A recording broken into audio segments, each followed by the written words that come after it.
I think this is probably a question for the town manager. On section 10.1.2, I want to read this. Matt Altieri, you didn't read this part one to the public, did you? I don't think you did. No, I didn't. Okay, so the public knows where we are on this. My question is on section 10.1.2.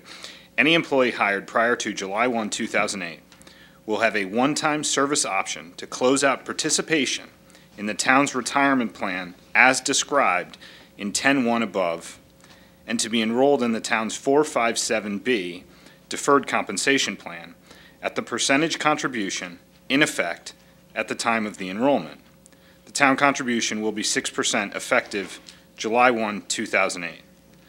Now, I think I probably have two questions for the town manager. First of all, just to put this more in layman's terms, at least for me, effectively, is it fair to characterize this as the non-union employees moving from a defined benefit to a defined contribution plan? Yes.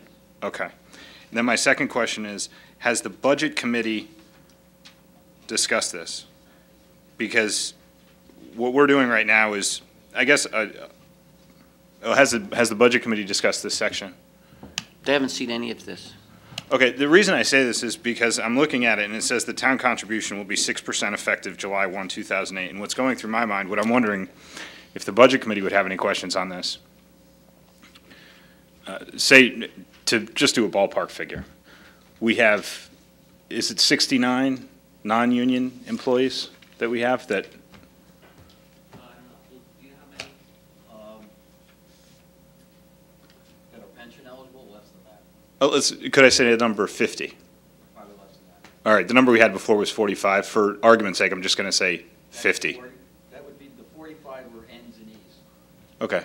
Just to make this simple, I'm just going to say 50 employees, and I'm going to say, on average, they receive they're paid $50,000 a year. Some are more, some are less. Just for argument's sake, that's about $2.5 million in total cost.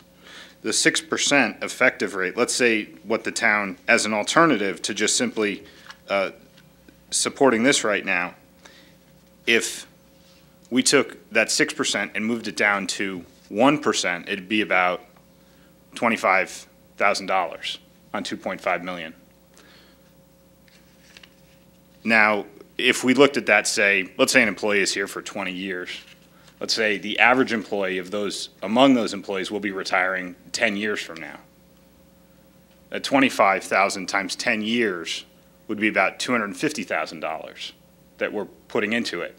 As an alternative, some employees may prefer to just have this one-time service option. They may take a larger number right now, a smaller number, I don't even know how all this stuff works, as an alternative and take 5% as an effective rate.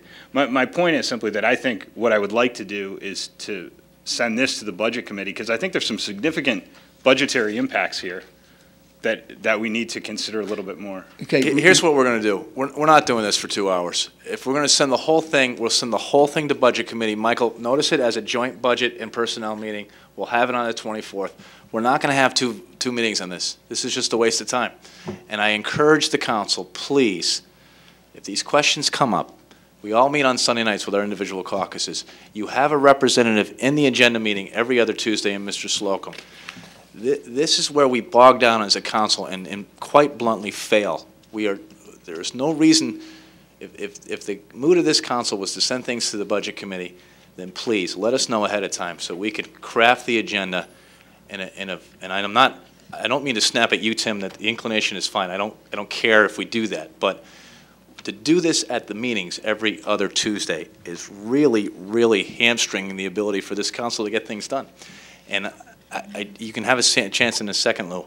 I don't care. And if we need to do every personnel or many personnel meetings as joint meetings of the budget committees and the personnel committees, that's fine. But let's do that, because this is just not working, and it's getting a little frustrating.